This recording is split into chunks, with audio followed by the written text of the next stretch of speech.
మొన్న సంతోషపడ్డటువంటి పెద్దిరెడ్డికి ఇప్పుడు దుఃఖం అనమాట. ఎట్లా అంటే ఆయన ఇంటి ముందున కొంత స్థలం రోడ్డుగా ఉన్నటువంటి స్థలానికి గేట్లు వేశారు. ఆ రోడ్డు ప్రైవేట్ రోడ్డు అటు వేశారు, ఇదే రోడ్డు ప్రభుత్వ డబ్బులతో రోడ్లు వేశారంటే అందులో తప్పేం లేదని చెప్పింది కోర్టు. అక్కడ దాన్ని గేటు వేసి ఉంచినటువంటి దాన్నే ఇప్పుడు తెలివిగా టాక్టికల్గా ఇక్కడ తెలుగుదేశం తరపున ఉన్నటువంటి లాయర్ హైలైట్ చేసేటప్పటికి ఇప్పుడు కీలకమైనటువంటి ఆదేశాలు ఇచ్చింది.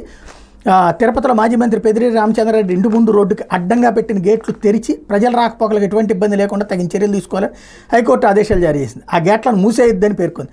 పెద్దిరెడ్డి ఆస్తికి భద్రతాపరమైన సమస్యలు ఉంటే సంబంధిత అధికారులకు రక్షణ నిమిత్తం దరఖాస్తు చేసుకోవచ్చని తెలిపింది. ఆ దరఖాస్తు మీద నిబంధనల మేరకు అధికారులు చర్యలు తీసుకోవాలని పేర్కొంది. పెద్దిరెడ్డి స్థలంలో నిర్మాణాలపై బలవంతపు చర్యలు వద్దంటే ఈ నెల 8న ఇచ్చిన ఉత్తర్వులు 10వ తేదీని సవరించింది. ఈ ఉత్తర్వులు తాజాగా వెలుగులోకి వచ్చినాయి. తిరుపతిలోని మారుతినగర్ నుంచి రాయల్ నగర్ ప్రధాన రహదారికి వెళ్లేందుకు ఉన్న రహదారికి ఇరువైపులా పెద్దిరెడ్డి రామచంద్రారెడ్డి గేట్లు ఏర్పాటు చేసుకుని ప్రజలను ఆ మార్గం ద్వారా రానివ్వకుండా అడ్డుకుంటూ వచ్చారు. దీని మీద జనసేన నేత కిరణ్ రాయలతో పాటు పలువురు కార్యకర్తలు ప్రజల గేట్లను తొలగించాలని కోరుతూ పెద్దిరెడ్డి ఇంటి ముందు ఆందోళన చేశారు. ఆ సమయంలో తగిన చర్యలు తీసుకునేందుకు తమకు 48 గంటల వ్యవధి ఇవ్వాలన్నాడు కార్పొరేషన్ అధికారులు కోరారు.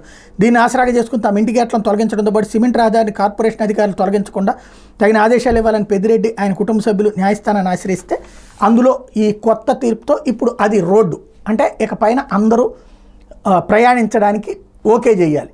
తద్వారా కిరణ్ రాయల్ విజయం సాధించాడు, జనసేన విజయం సాధించింది. ఇప్పుడు ఓపెన్గా అట్టించి అందరూ తిరగచ్చు అనమాట.